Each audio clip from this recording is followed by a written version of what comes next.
Hey there, I'm Kelly Sarich, and I'm doing my final project in public health and health sciences on adolescents with major depressive episodes.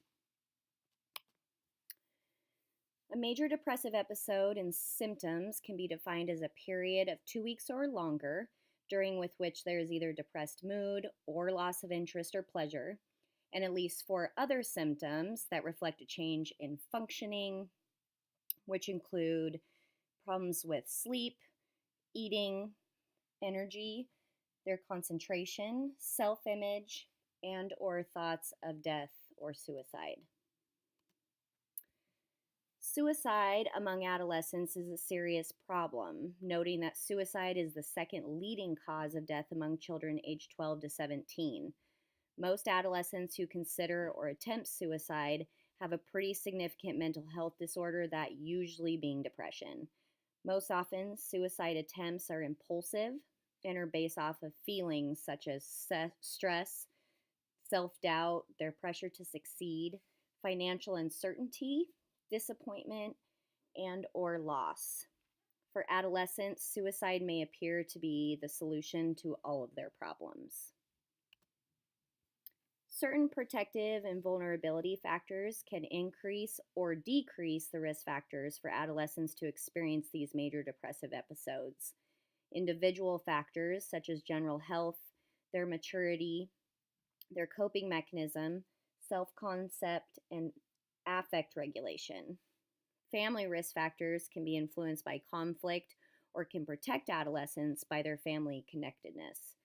School and peers can also influence by acceptance and or the adolescent's performance.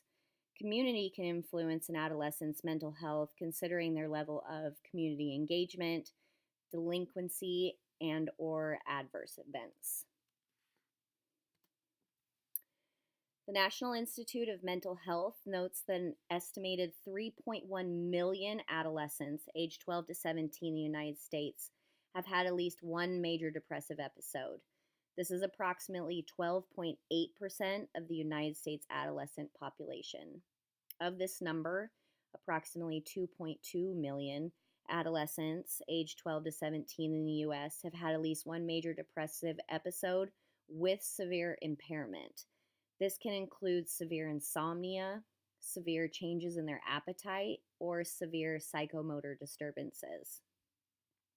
The prevalence of major depressive episode was higher among adolescent females, 75% compared to that of males, which is 25%.